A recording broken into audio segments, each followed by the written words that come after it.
사랑하는 성도 여러분, 이 세상에는 빛을 발하는 많은 것들이 있습니다.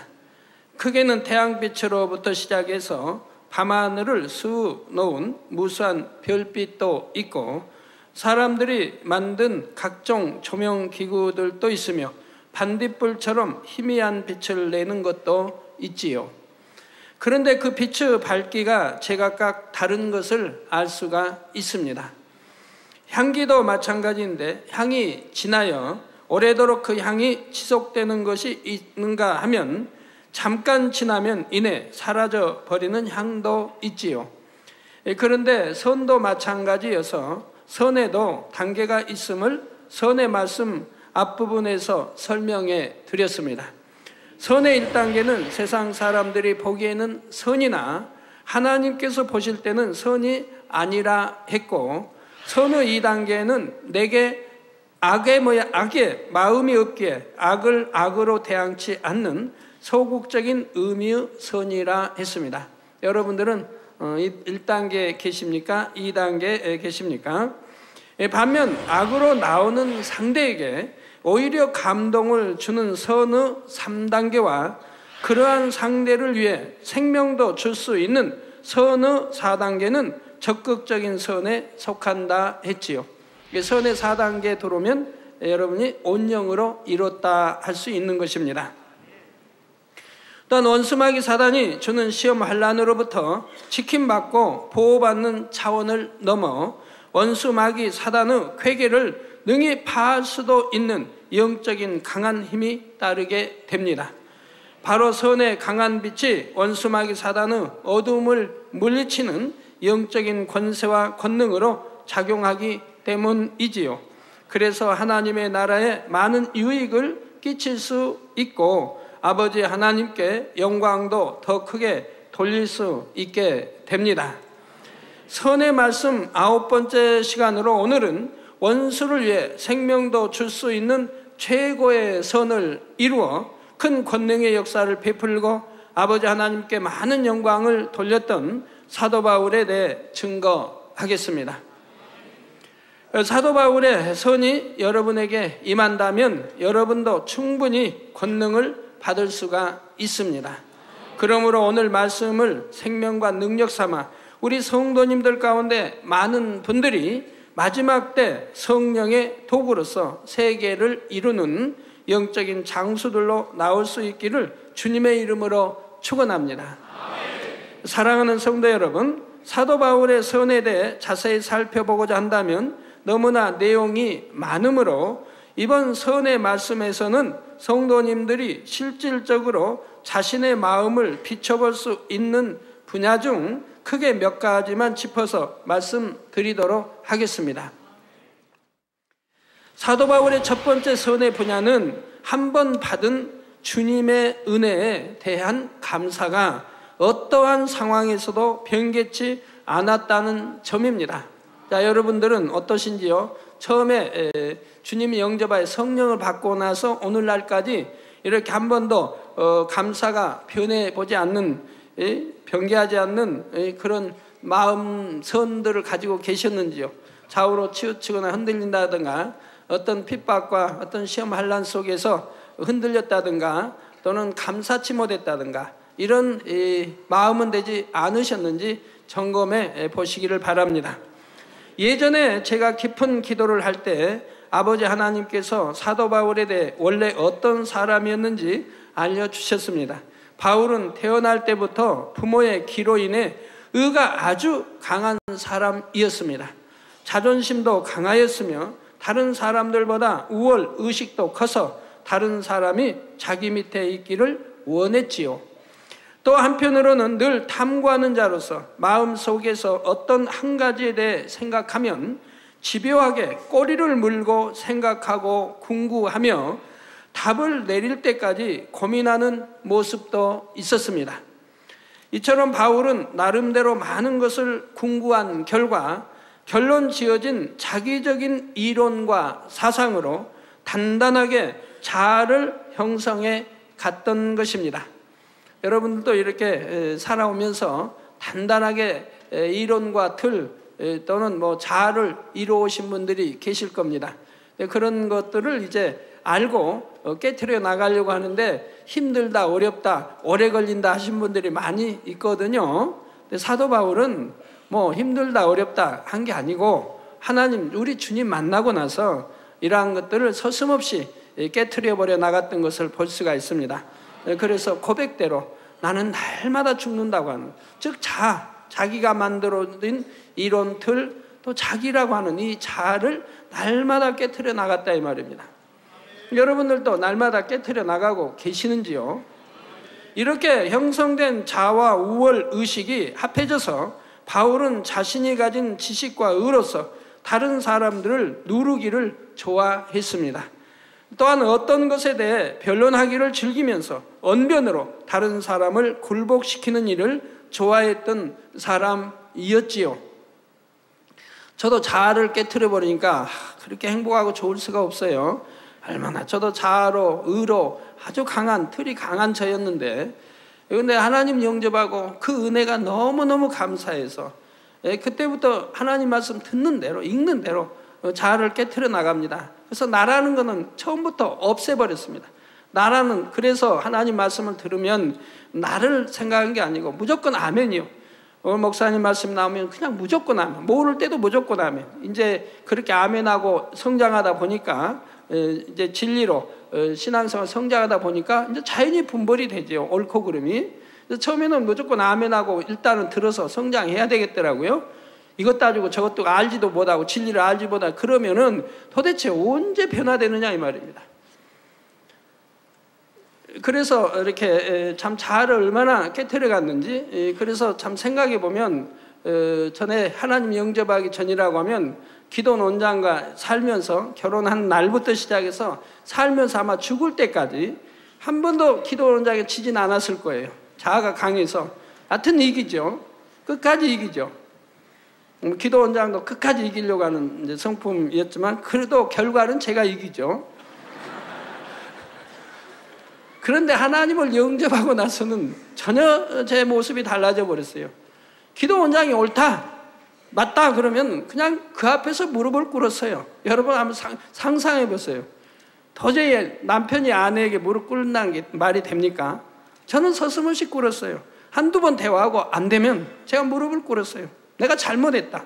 잘못했으나 그러나 정령 중심에서 무릎 꿇는 건 아니에요.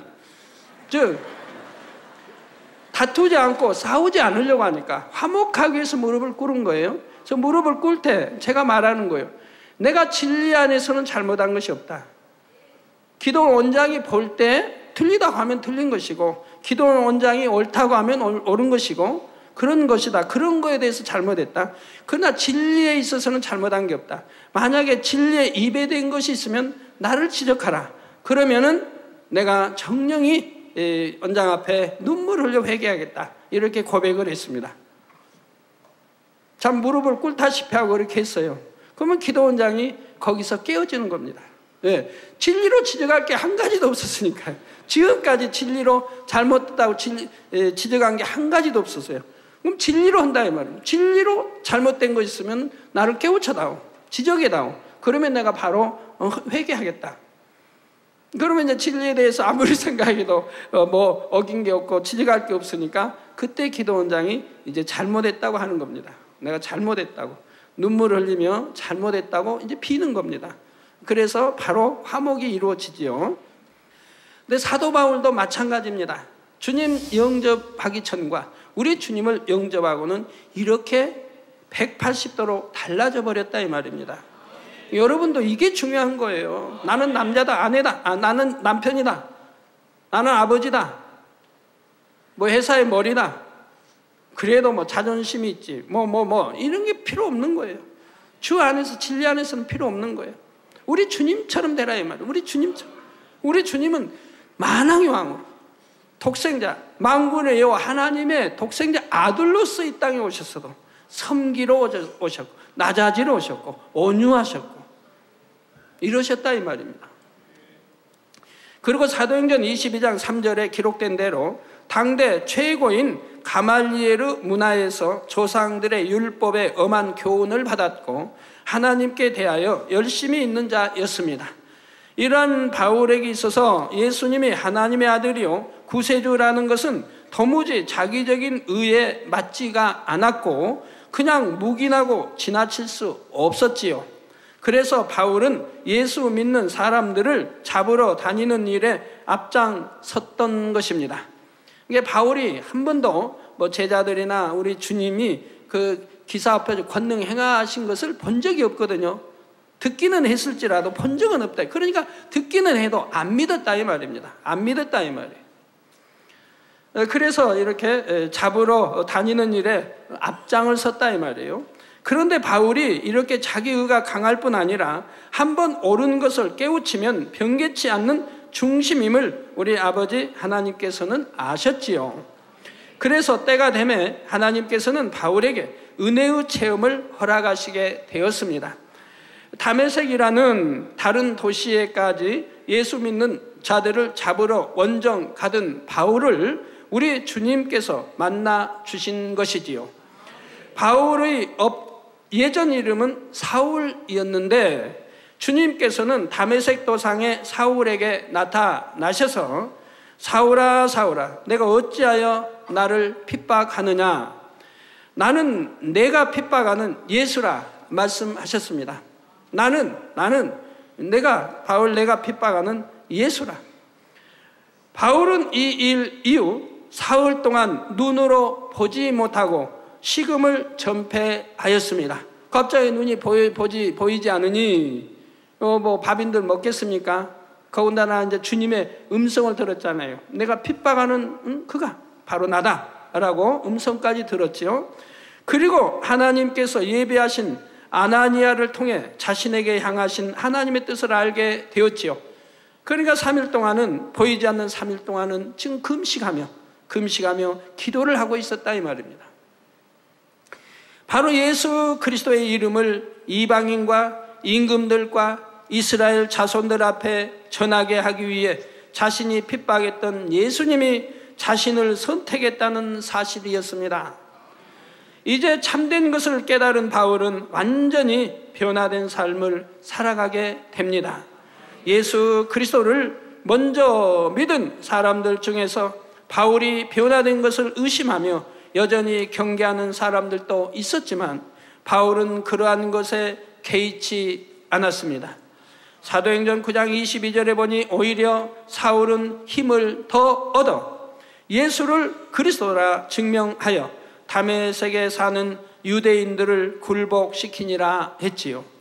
다메섹에 가서 예수 믿는 자들을 핍박하는 것이 아니라 반대로 예수님이 그리스도이심을 부인하는 유대인들을 굴복시켜 나갔던 것입니다. 바울은 예수 그리스도의 복음의 비밀과 죄인들을 구원하시려고 자신을 온전히 희생하신 예수님의 크신 사랑을 깨닫게 되자 마치 자신이 죄인 중에 괴수처럼 여겨졌습니다. 그런데 그런 자신의 모든 허물과 죄를 용서하시고 구원해 주셨을 뿐만 아니라 오히려 귀한 사명을 주신 주님의 은혜에 바울은 깊은 감사를 드릴 수밖에 없었던 것이지요. 그리고 이 감사의 마음은 어떤 상황에서도 변하지가 않았습니다. 모진 핍박과 어려움을 당하면 당할수록 더욱 깊고 진한 감사의 고백이 나왔지요. 사도 바울이 복음을 전하면서 받은 고난에 대해서는 고린도후서 11장 23절 후반절에서 27절에 잘 나옵니다. 바로 내가 수고를 넘치도록 하고 옥에 갇히기도 더 많이 하고 매도 수없이 맞고 여러 번 죽을 뻔하였으니 유대인들에게 40에 하나 감한 매를 5번 맞았으며 3번 대장으로 맞고 1번 돌로 맞고 3번 파선하는데 일주야를 기품해서 지냈으며 여러 번 여행에 강의 위험과 강도의 위험과 동족의 위험과 이방인의 위험과 시내의 위험과 광야의 위험과 바다의 위험과 거짓 형제 중의 위험을 당하고 또 수고하며 애쓰고 여러 번 자지 못하고 줄이며 목마르고 여러 번 굶고 춥고 헐벗었노라 한 것입니다. 사랑하는 성도 여러분, 바울이 여기 기록한 것은 많은 것 중에 하나씩을 기록했는데, 여러분들 여기 기록한 것만 해도 지금 도대체 몇 종류입니까? 근데 여기 우리 유대인들에게 매도 수없이 맞고, 사도 바울은 이렇게 예수 까닭에 매도 수없이 맞았다 이 말입니다. 그 여러 번 죽을 뻔했다 이 말이에요. 유대인들에게 40에 하나 감한 매를 5번이나 맞았다 이 말입니다. 그러니까 195대나 맞았다 이 말이에요. 또 유대인들에게 40에 하나 감한 매를 5번 맞았으며 3번 태장으로 맞고, 또 태장으로도 3번이나 맞았다 이 말이에요. 한 번은 돌로 맞고, 돌로 맞아 죽었죠. 다시 하나님 능력을 살아났지만 돌로 맞고, 3번 파선하는데 일주야를 기품에서 지냈으며, 3번씩이나 배 타고 가다가 파선해가지고 일주야를 기품에서 지냈다 이 말입니다. 그러니까 밤낮 그 바다에서, 깊은 바다에 빠져서 지냈으니 얼마나 춥겠습니까? 바닷물에 밤낮 없이 빠져 이렇게 있었으니 얼마나 춥겠어요. 그렇게 일주야를 기품에서 3번이나 이렇게 파선해서 있다 이 말입니다. 그 여러 번 여행에 강의 위험과, 강의 위험, 또 강도의 위험, 동족의 위험, 이방인의 위험, 시내의 위험, 광야의 위험, 바다의 위험, 거짓 형제 중에 위험을 당하고, 또 수고하며 애쓰고 여러 번 자지 못하고, 여러 번이니까 한 번이 아니죠. 어찌 사도 바울이 당한 고난이 이뿐이겠습니까? 더 많은 고난을 당하였고 어려운 일들을 만났지요. 우리가 사도 바울에 비한다고 하면 우리의 고난은, 우리의 시험 환난과 어떤 고난이 있다 해도 이것은 비교 자체도 되지 않습니다. 감히 우리가 하나님 앞에 나 힘듭니다 말할 수 없습니다. 난 고난을 이렇게 받고 있습니다 말할 수가 없습니다. 사도 바울을 생각한다면, 우리 선진들을 생각한다면, 우리 주님의 제자들을 생각한다면, 스데반 집사를 생각한다면 감히 우리가 받는 것을 고난이라 말할 수 없습니다. 시험 환난을 이것을 시험이다 환난이다 말할 수가 없습니다. 부끄러운 일이지요. 그런데 사도 바울이 이처럼 많은 고난을 받아도 그 중심에서는 주님의 은혜와 사랑에 대한 감사가 끊임없이 더욱 진하게 흘러나왔다는 사실입니다. 바로 이에 대해 바울이 고백한 내용을 잠시 소개해 드리도록 하겠습니다. 아무리 곤란한 상황이라 할지라도, 나를 죽이고자 하는 상황에 이른다 할지라도, 내가 깊은 감옥에 있었다 할지라도, 내가 파선의 위험 속에서 세월들을 지냈다 할지라도 그것은 내게 아무런 문제가 되지 않았나이다. 그렇지요. 저도 신앙생활하면서 또 개척에서 지금까지 많은 일들을 겪었지만 내게 그런 것이 아무 문제가 되진 않았습니다. 해외 선교 다니다 보면 많은 어려움을 겪지만은 그게 내게 어떤 문제가 되는 거 아니었습니다. 결과는 지나고 보면 축복이었고 영광이었습니다. 결과, 열매로 보면 결국은 축복이었고 하나님께 크게 영광을 돌렸고, 방해하는 세력이 많으면 많을수록 더 크게 영광을 돌렸던 것을 볼 수가 있습니다. 내가 예전에 그처럼 행했음에도 아버지께서 오히려 나를 영광스러운 자리에 이르게 하기 위하여 상급을 바라보고 갈 수 있는 많은 기회를 주신 것에 대해 내 중심에서 주를 찬양할 수밖에 없는 마음이었나이다. 지금 사도 바울 고백을 지금 말씀드리는 거예요. 파선하여 일주야를 기품에서 지낼 때에도 내게는 어떤 두려움이나 마음의 요동함이 없었고, 내가 행했던 모든 일들을 가리워 주심에 감사하였으며 오히려 내게 많은 상급을 쌓게 하시며 주의 은혜를 갚을 수 있는 기회를 주심에 기뻐할 수 있었나이다. 또한 많은 사람들이 나를 핍박하고 내게 고난을 가한다 할지라도 그것으로 인해 내 마음이 낮아질 수 있었나이다. 내가 이 땅에서 지낸 고난의 시간은 길지 않았고 내가 받았던 고통은 고통이라 표현할 수 없지만 그 고통들이 내게는 더 채찍질이 되어 앞을 향해 달려갈 수 있었기에 감사와 기쁨이 넘쳐났었나이다. 여러분이 혹여 핍박을 받는다면 오히려 감사와 기쁨이 넘쳐야 된다 이 말입니다. 왜? 핍박 까닭에 내가 깨어있을 수 있고, 핍박 까닭에 내가 기도할 수 있었고, 핍박 까닭에 내가 정신을 차려서 더 성결로, 더 영으로 들어가려고 노력했기 때문에 핍박하는 자에게 오히려 감사해야 된다 이 말입니다. 성도 여러분, 사도 바울은 복음을 전하기 위해 죽도록 충성을 했습니다. 그러면서 제대로 먹지도 못하고 좋은 옷을 입지 못했지요. 또 매를 맞기도 하고 돌에 맞기도 했으며 사람들에게 손가락질을 당하는 등의 많은 고난을 겪었습니다. 그러나 그는 그것으로 인해 스스로 서럽게 생각하지 않았으며 결코 낙심하거나 실망하지도 않았다는 사실입니다. 오히려 육체의 많은 고통과 핍박들을 앞을 향해 달려갈 수 있는 채찍질로 여기고 중심에서 기뻐하고 감사할 수 있었다는 이 고백이 얼마나 감동적인지요. 더구나 자신과 같은 사람에게 주의 이름으로 핍박받아 천국에 상급 쌓을 기회를 주셨음에 더욱 감사하는 것입니다. 많은 사람들이 나도 주님의 은혜에 감사하며 처음 믿은 때부터 지금까지 그 마음이 변하지 않았습니다 라고 말을 합니다. 그런데 바울이 아버지 앞에 올려드린 감사와 비교할 때 과연 그 감사의 정도가 같을까요? 주님의 은혜에 감사하며 산다 하지만 과연 바울과 같은 고난이 허락되어질 때 바울처럼 중심에서 감사할 수 있는 분들이 얼마나 될까 하는 것입니다. 우리 바울처럼 중심에서 감사할 수 있는 분들이 많이 나와야 할 것입니다.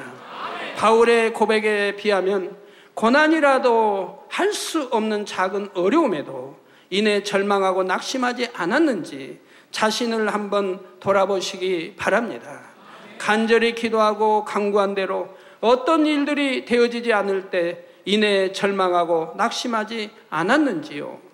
하나님의 나라에 충성하고 가진 모든 것을 다 드리기까지 오래도록 헌신했으니 이제는 축복도 받아 하나님께 영광 돌리기 원하고 범사가 잘 되는 형통한 복을 받았으면 좋겠는데 내 생각처럼 축복이 신속하게 임하지 않을 때 혹여 실망하여 마음이 슬퍼지지는 않았는지요. 여러분 혹여 그런데 실망하여 마음이 슬퍼져서도 안 되겠지만 실망하고 슬퍼지는 생각이 100의 1%라도 온다면 누구를 떠올려야 할까요? 누구를 떠올려야 할까요? 성경에 거지 나사로를 떠올려야죠. 거지 나사로. 부유한 자는 구원받지 못하고 천국까지 못하고 아래등부에서 신화와 고통한, 즉 결과는 지옥에 갔는데 자기는 비록 얻어먹는 거지를 할지라도 부자의 상에서 떨어지는 부스러기를 먹고 개가 자기 골문대 이런 부스러운 골문대를 핥고 이렇게 했다 할지라도 자기는 하나님을 섬겼기 때문에 아브라함 품에 안겼다 이 말입니다. 즉 천국에 갔다 이 말입니다. 여러분이 이런 걸 생각하시면 된다면 나사로보다 더 못한 처지인가? 아닐 거 아닙니까? 아무리 못해도 나사로보다는 10배, 100배 낫지 않겠습니까? 축복은 오지 않고 오히려 어떤 문제가 발생하여 나를 어렵게 만들 때 이내 절망하지는 않았는지요.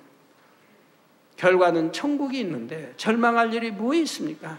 이 세상의 삶이 얼마나 길다고요. 영원 전부터 영원까지 생각해 보면 이 세상의 삶은 순간에 불과한데 그 순간을 참지 못하고 힘들다 해서는 아니 되지요.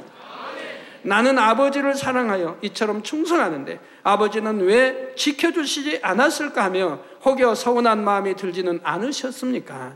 우리 하나님이 지켜주지 않은 것이 아니라 내가 진리 안에 거하지 못함으로 지킴을 받지 못한 것인데 내가 진리 안에 거하는데도 지킴받지 못했다면 그것은 다니엘 세 친구처럼 하나님이 축복을 주시기 위해서 한 것이라 이 말입니다. 그러니 이래도 저래도 기뻐하며 감사하며 나갔다고 한다면 어찌 축복을 받지 못했겠습니까? 또는 자기 스스로 실망하여 나는 사랑을 받지 못하는 사람인가 보다 하는 육신의 생각으로 많은 분야에서 포기해버리지는 않았는지요?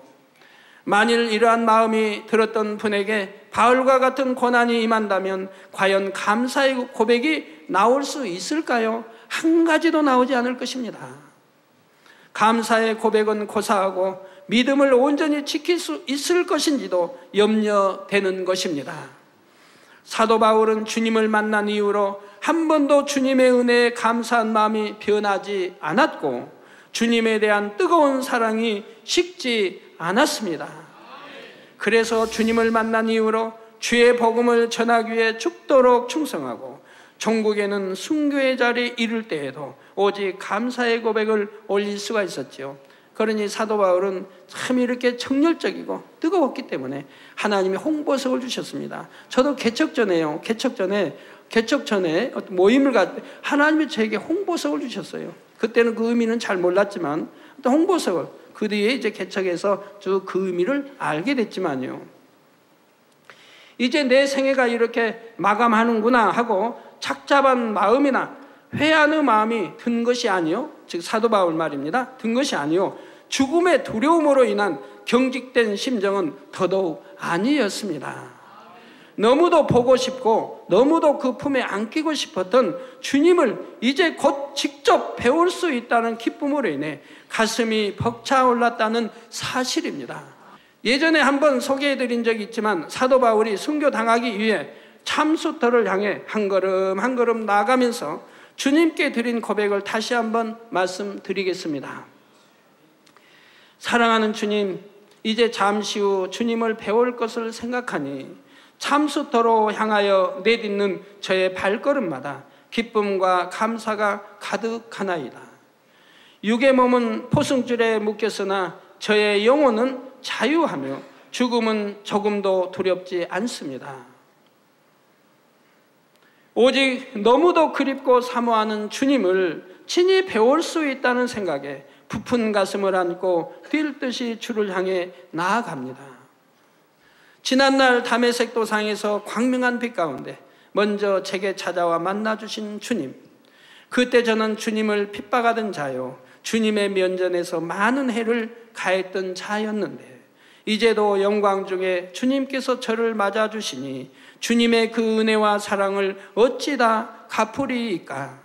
주님, 생명 다해 열심히 복음을 전한다 하였으나 더 하지 못한 것이 있었는지, 주님께서 주신 사명을 정녕 온전히 감당하였는지 돌이켜 봅니다. 지난날 저와 함께 주의 복음을 전했던 저의 사랑하는 사람들을 주여 기억하여 주옵소서. 저는 이제 주님 품에 안기나 뒤에 남겨지는 그들이 자꾸만 눈에 밟히오니 저를 붙드셨던 주님의 사랑으로 그들 또한 붙들어 주옵소서.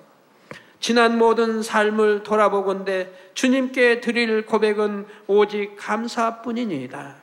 지극히 작은 저를 부르사 주의 사랑으로 새롭게 하셨으며 저의 마음 가득이 주의 사랑으로 채우셨고 주의 뜻대로 이끄시며 주의 권능을 나타내셨나이다. 사랑하는 내 주님을 이제 곧 배울지라 제 마음엔 오직 주님 만날 기쁨만이 가득 차 오르나이다. 주님, 저의 영혼을 받으옵소서. 주님을 만난 이후로 주님에 대한 사랑이 한 번도 변함없었으며 뜨거운 열정으로 주의 복음을 전파했던 사도 바울이 그 생의 마지막 순간에 드린 고백을 들으셨습니다. 사람이라면 누구나 죽음 앞에서 긴장하기 마련이지만 사도 바울은 소망으로 가득하며 오히려 기쁨과 감사가 넘쳐났지요. 다만 두고 갈 영혼들을 생각하며 다시 한번 주님께 부탁하고 있는 것입니다. 사랑하는 성도 여러분, 사도 바울이 이처럼 어떠한 고난을 받을 때에도 심지어는 생명을 잃는 상황에서도 변함없이 감사의 고백을 들을 수 있었던 것은 그의 마음이 참으로 곱고 선했기 때문입니다. 얼마나 범사에 감사하는가 하는 것은 그 사람 마음의 성과도 깊은 관계가 있는 것을 봅니다. 마음이 선한 사람은 지극히 작은 일에도 감사하고 그러한 감사가 쌓이면 더 큰 감사의 조건이 생기게 되지요. 그러면 성도님들은 범사에 감사를 하신 하나님의 말씀이 얼마나 여러분의 삶에 이루어져 있는지요. 범사에 감사한다는 것은 좋은 일이든 굳은 일이든 감사하고 기쁜 일은 물론이요, 어려움이 와도 감사하는 것입니다. 감사할 조건이 있을 때 감사하는 것은 하나님의 자녀가 아닌 세상 사람들도 다 할 수가 있지요. 그러나 하나님을 믿는 믿음의 사람들은 현실에 어려움이 있다 해도 믿음으로 감사할 수가 있습니다. 감사할 조건이 많으니까요. 기도하고 간구하면 어떤 문제도 해결해 주시는 아버지 하나님을 믿음으로 감사할 수 있는 것이죠. 또 내 뜻대로 되어지지 않고 고난 받는 것이 하나님의 뜻이라 해도 나를 사랑하시는 하나님을 신뢰하고 사랑함으로 감사할 수가 있습니다. 또한 우리는 평생을 두고 감사해도 다 갚을 수 없을 만큼 하나님의 큰 은혜와 사랑을 받았습니다. 세세토록 끔찍한 지옥불에서 고통받을 뻔했으나 예수 그리스도의 보혈의 공로로 죄사함 받았고 하나님의 자녀된 권세를 얻어 아름다운 천국에서 영생을 누릴 수 있게 되었지요. 이 사실 하나만도 얼마나 감사한 일입니까? 그러므로 범사의 하나님을 인정하고 하나님께 감사하는 성도님들이 되시길 바랍니다. 혹 지금 여러분의 현실에 어떠한 고난과 어려움이 있습니까? 베드로전서 1장 7절에 보면 너희 믿음의 시련이 불로 연단하여도 없어질 금보다 더 귀하여 예수 그리스도에 나타나실 때 칭찬과 영광과 존귀를 얻게 하려 함이라 했습니다. 이게 믿음의 시련, 우리가 믿음을 갖게 하기 위해서, 믿음이 성장하기 위해서 우리에게 오는 시련이 얼마나 감사한 걸 여러분 아셔야 합니다. 이런 것 때문에 우리가 칭찬을 받는 신앙인이 될 수 있고 영광과 존귀를 얻게 되는 그런 차원에 이룰 수 있게 된다 이 말입니다. 이런 시련을 겪어서 우리가 영으로 들어가고 온영으로 들어갈 수 있으니 얼마나 감사한 일입니까? 또한 로마서 8장 18절에는 생각컨대 현재의 고난은 장차 우리에게 나타날 영광과 척히 비교할 수 없도다라고 했지요. 사도 바울은 이런 걸 너무 잘 알지요. 그렇기 때문에 받는 그 고난이 감사할 수밖에 없는 것은 현재의 고난은 장차 우리에게 나타날 영광, 우리가 이제 이 땅에서 하나님이 우리 아버지가 영혼을 불러갔을 때 또는 우리 들림받아 주님 만났을 때 이제 앞으로 영원히 살 나라에서 그 영광과는 우리에게 나타날 영광과는 좋게 비교할 수도 없다 이 말입니다. 그러니 감사할 수밖에 없지 않습니까? 여러분들이 이 시련이, 이 연단이, 이 신앙생활이 다른 사람들은 신앙생활 오전에만 드리고 오후에는 저기 다른 어느 교회는 오전에는 들어오고 그냥 가게 문 열어도 된다던데, 돈 벌어도 된다던데, 골프 치러 가도 된다는데, 그냥 11조 많이 내고 그냥 하면 대충 살아도 뭐라고 않는데, 그렇게 편하게 신앙생활하면 얼마나 좋을까? 그럴까요? 그러다 만약에 심판날에 구원받지 못하면 어찌합니까? 설령 받는다 해도 부끄러운 구원밖에 못 받으면 어찌합니까? 이런 걸 생각해 보셨나요? 우리 잠시의 고난을 고난이라 해서는 안 됩니다. 이 좁은 길이 축복의 길이요, 영생의 길이라는 거, 또 영원한 세유삼에 들어갈 수 있는 길이라는 걸 여러분들은 아신다 이 말입니다. 고난이라고 생각해서는 아니 됩니다. 그렇기 때문에 여러분 다니엘처럼 그렇게 하는 것이고, 쉬지 말고 기도하라, 날마다 깨어 기도하라는 아버지 말씀에 따라 이런 기도의 시간이 있으니 우리는 깨어 기도할 수 있는 것이고, 여러분 금요철야 그렇게 나와서 한밤을 철야할 수 있는 것이지요. 이걸 고난이라 생각한다면 할 수가 없지요. 그러므로 이러한 말씀을 믿음으로 붙잡고 중심에서 아버지 하나님께 더욱 진한 감사의 기도를 올리시기 바랍니다. 믿음의 시련을 통해 더욱 온전케 하심에 감사하고 주님을 인하여 잠시 받는 고난을 기억하사 비교할 수 없는 영광으로 갚아주심에 감사할 수 있는 것이지요. 이처럼 범사에 하나님의 선하신 뜻을 믿음으로 중심에서 진심으로 감사하는 여러분이 되시면 아버지 하나님께서도 여러분을 기뻐하사 더 큰 감사의 조건을 만들어 주실 것입니다. 저는 그러한 체험을 너무나 많이 했지요. 개척한 지 얼마 안 되어 저의 세 딸이 연탄가스에 중독되어 죽음에 이르렀을 때에도 중심에서 감사의 기도를 드렸습니다. 그러자 아버지 하나님께서는 세 딸을 즉시 살려주시고 온전케 해주셨을 뿐만 아니라 제게는 더 큰 권능을 허락해 주셨지요. 그 한번 그런 걸 통과하고 나니까 그 다음에는 가스가 밥이 되라 이 말입니다. 가스가 밥이 돼버려. 한번 그런 걸 통과하고 나니까. 그러니까 그 당시는 연탄 뗄 때니까 겨울이 되면 가스로 인해 죽어간 사람들이 꽤 많아요. 또 병원에 가서 뭐 산소통에 들어가 선다 해도 평생을 불구로 살아가야 하는 사람들이 많습니다. 기억력도 잊어버리죠. 말도 더듬이죠. 어떤 분은 몸이 굳어 있지요. 풀리지도 않아요. 절룩거리죠. 대부분이 그런 상황으로 살아갑니다. 일생을요.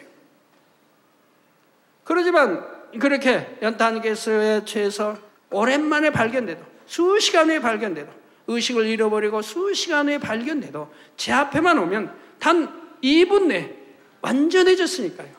예, 기도하면 가스야 물러가라 기도하면 바로 물러가고 2분 내에 정상이 돼버렸다 이 말이에요. 이렇게 하나님이 그런 시련을 감사함으로 통과하니까 이제는 그 가스 눈에 보이지 않는 것도 또 귀도 없고 말하는 그런 무생물 그러한 것도 순종하게 되더라 이 말입니다. 그래서 그 뒤부터는 겁나는 게 뭐 있어요? 눈에 안 보이는 것도 귀 없고 다 못 듣는 것도 명하면 되죠. 그래서 여러분이 뭐 화상을 입어서 막 열이 얼마나 심해 그러면 그냥 이 열아 물러가라. 그럼 물러가 버리죠. 순종하잖아요. 이게 얼마나 놀라운 사실 아닙니까?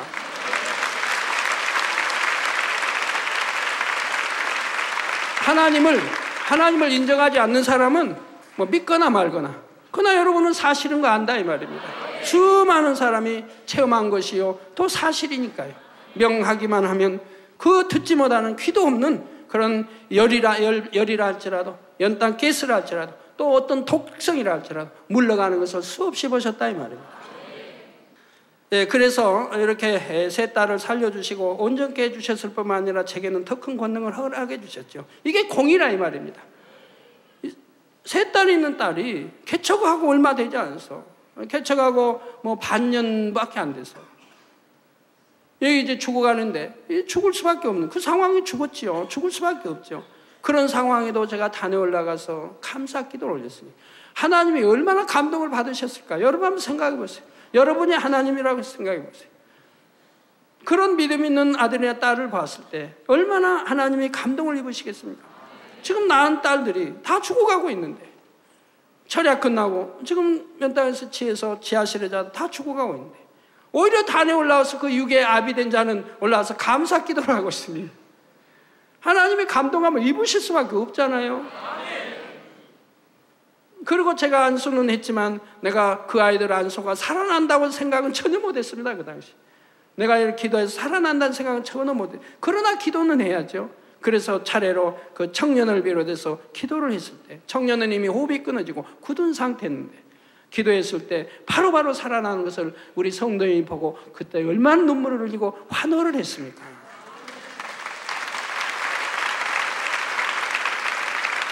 네, 이것이 바로 믿음이라 이 말입니다. 믿음이 있다면 어떤 상황에도 하나님께 감사가 나온다 이 말입니다. 그러니 그런 이삭의 하나님이 아브라함에게 이삭을 바치라 할 때 순종하여 바쳤을 때 믿음에 참 또 의에 또 믿음에 이렇게 하나님이 머리로 세워주신 것 같이 저도 그런 것을 통과했을 때 하나님께서 그렇게 큰 권능으로 이제는 그러한 무생물까지라도 다스릴 수 있는 권능을 저에게 주신 것을 볼 수가 있더라 이 말입니다. 여러분도 마찬가지입니다. 정령이 이렇게 하나님 앞에 믿음을 내보인다면 응답받지 못할 일이 뭐가 있겠으며 축복받아 영광 돌리지 못할 일이 무엇이 있겠습니까? 바로 연탄가스와 같은 무생물이라 할지라도 복종시킬 수 있는 권능을 주신 것입니다. 그 외에 이제 더 나아가서는 이제는 더 세 차례 연단을 통해서 시공간을 초월하여 해외 어느 나라에서도 사진을 통해 기도만 받아도 바로 치료의 역사가 즉시 나타나는 것을 볼 수가 있지 않습니까? 이런 다 시험들을 감사함으로 이겼기 때문에 바로 이런 권능이 더 커지고 주어지는 것을 볼 수가 있더라고요. 이런 권능을 주신 다음에 이제는 세계를 이루라고 하신 그 말씀을 이제 이루가시는 것을 볼 수가 있습니다. 그래서 우간다를 첫째로 시작해서 했을 때 그 우간다에 우리 지교회가 지금 얼마나 많이 생겨났고, 지난주에 우리 정명호 목사님이 그곳에 가서 손수건 집회를 할 때 토요일 날은 5만 명이 모였고 일요일 다음 날 일요일 날은 9만 명가량이 모여서 손수건 집회를 했고 수많은 영혼이 치료받고 영광을 돌리고 그날의 수많은 영혼이 또 저를 그 당시 왔던 저를 생각하며 사모하며 그 집회에 참석해서 이렇게 크게 영광을 돌렸다 이 말입니다. 그뿐입니까? 장관들이 와서 영접하고 이렇게 했던 것을 볼 수가 있죠. 제가 갔을 때도 3명의 장관이 나와서 저를 영접했거든요. 2000년 때도 아주 비행기 타고 내린 그까지 장관들이 나와서 저를 영접해 갔어요. 그런데 이번 정명 목사님이 손수건을 가지고 갔다 할지라도 장관들이 와서 집회를 참여했다 이 말입니다. 자, 이 밖에도 사람으로서는 참으로 견디기 힘든 많은 믿음의 시련들이 있었지만 한 번도 중심에서 감사를 잃어본 적이 없습니다. 제가 감사하지 못한 것 혹시 주위에 보이면 그건 감사 못한 것이 아니라 하나님께 영광을 돌려야 되는데 영광 돌리지 못함에 대한 민망함이 깔려 있는 것이지요. 자, 어떤 어려운 일이 있다 해도 죄에서 구원해 주신 주님의 은혜에 감사하며 천국 주심에 감사하며 나아가는 여러분을 아버지 하나님께서는 참으로 선하게 여기시고 더 큰 감사의 제목을 주신다는 사실도 꼭 마음에 새기실 수 있기를 바라고요. 그리하여 날로 더욱 큰 감사의 조건으로 아버지 하나님께 마음껏 영광 돌리는 모든 성도님들이 되시길 주님의 이름으로 축원합니다. 결론을 말씀드립니다. 사랑하는 성도 여러분, 이 시간은 사도 바울의 선의 분야 중 한 가지를 말씀드렸습니다. 바로 한 번 받은 바 주님의 은혜에 대한 감사가 어떠한 상황에서도 변개치 않았다는 점이죠. 이런 걸 여러분과 비교해 보시면서 나는 신앙생활을 그렇게 하지 못했구나 하고 통해 잡아 가시고 앞으로는 결단코 그런 일이 없도록 하셔야 할 것입니다. 변개하는 일이 없어야 할 것입니다. 감사할 때만 감사하고 감사하지 못할 조건이 오면 또 감사치 못하고 그래서는 아니 된다 이 말입니다. 하나님 앞에 쓰임받은 사람들을 보면 각각 그릇에 따라 연단을 받아 합당한 도구로 나와지는 것을 볼 수가 있습니다. 어떤 사람은 연단을 더 많이 받고 어떤 사람은 마음의 고난을 심히 받기도 하며 또 어떤 사람은 그 위에 육체의 고난까지도 많이 받는 경우도 있지요. 바로 바울의 경우는 그 의가 철저히 깨어지고 부서지기까지 많은 연단의 세월 중 심한 육체의 고난도 받아야 했습니다. 그런데 이러한 고난의 시간 속에서도 사도 바울은 그 고난을 통해 자신을 온전케 하시는 하나님께 오직 중심에서 감사를 드렸다는 사실입니다. 또한 골로새서 1장 24절에는 내가 이제 너희를 위하여 받는 괴로움을 기뻐하고 그리스도의 남은 고난을 그의 몸된 교회를 위하여 내 육체에 채우노라 했지요. 사도 바울이 이처럼 자신에게 고난을 허락하시고 그를 통해 온전케 하시는 아버지 하나님께 항상 감사를 올렸기 때문에 하나님께서도 바울을 마음껏 연단하실 수 있었습니다. 그래서 결국에 바울은 정녕 큰 사도로서 무수한 영혼을 구원으로 인도하며 아버지 하나님께 크게 영광 돌리는 복된 역할을 감당할 수가 있었지요. 그러므로 우리 모든 성도님들도 범사에 어떠한 일에도 하나님께 감사하는 여러분이 되셔서 아버지 하나님의 손에 붙들림 받으며 귀한 도구로 변화되어 크게 쓰임 받으시기를 주님의 이름으로 축원합니다.